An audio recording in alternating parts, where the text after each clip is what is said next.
الجنة دخولها لا يكون إلا بالفضل والرحمة، إنما تفاوت المنازل فيها بالعمل. الأصل الجنة لا يدخل العبد ابتداء إلا برحمة الله، وإنما التفاوت في حال دخولها في حال إيش؟ العمل. فالصديقين، الأنبياء، الشهداء مراتب عليا. حتى جاء في الصحيحين من حديث أم عائشة رضي الله عنها قالت: سمعت النبي صلى الله عليه وسلم: سددوا، يعني اطلبوا الصواب والسداد في أعمالكم، وقاربوا، يعني لا تتنطعوا، لا إفراط ولا تفريط، وأبشروا فإنه لا يدخل أحدكم الجنة بعمله. يقول لك أبشر، ترى عملك ما تدخل الجنة بعملك. غريب هذا الكلام. فتعجب، قال: ولا أنت يا رسول الله؟ قال: ولا أنا، إلا أن يتغمدني الله برحمته. هذا النبي عليه الصلاة والسلام. شفتوا هذه الرحمة لآخر أهل الجنة دخولا، أقل منزلة إيش؟ 10 أضعاف مثل ملك ملك الدنيا. شفت هذه الرحمة والعطاء والتدرج فيه. في صحيح مسلم من حديث سلمان الفارسي قال صلى الله عليه وسلم: إن الله خلق يوم خلق السماوات والأرض 100 رحمة. كم رحمة؟ 100. كل رحمة منها طباق ما بين السماء والأرض، فجعل الله منها رحمة واحدة في الأرض، فبها تعطف الوالدة على ولدها، والوحش والطير بعضها على بعض، حتى إن الفرس لترفع حافرها عن ولدها خشية أن تطأه. ما معنى هذا الكلام؟ أن رحمة واحدة من 100، 99 خلوها شوي، واحدة وسعت كل من خلق الله، إنس وجن وحيوانات، كل خلق الله، كل خلق الله رحمة واحدة وسعتهم. حتى يبن عليه الصلاة والسلام قال: حتى إن الفرس لترفع حافرها.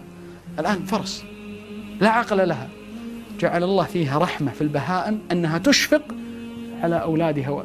قال: حتى إن الفرس لترفع حافرها عن ولدها خشية أن تطأه. بالله عليك، لو أن قيل لك يوم القيامة همك اللي بتحاسبك، تشعر بشيء من الأمان صح، شيء من الاطمئنان. أنت جايب العيد في الدنيا تدخل عليها تقول: يا ما طالبش طلبة، أنا أخطيت، خلاص. لو أنك إن شاء الله مسوي أشد شيء تتصوره، الأم يعني قريبة جدا. نعم قريبة. فإذا قالوا لك حسابك يوم القيامة كمسلم عند أمك، شيء من الاطمئنان يختج. ولا لا؟ في أحد منكم يشك في هذا؟ إذا كانت الأم، أمك هذه الرحمة، أنا شوف إيش كبري إلى اليوم أمي تتصل عليك: كليت دواك؟ فأقول أجاوبها السكر معي سكر، فأقول لها: إيه كليته؟ قالت: ترى بعد الحبوب لجيت بها، والله ما زل عليكم بالعمر هذا. وترسل مثل خادمة تعد الحبوب كم نقص منها، أكل ولا ما أكل. إيش الرحمة هذه؟ أنا وش اللي أردت أن أصل إليه؟ ترى أمك أخذت جزء من رحمة واحدة وسعت كل الخلق. يعني كم نسبتها؟ لا شيء.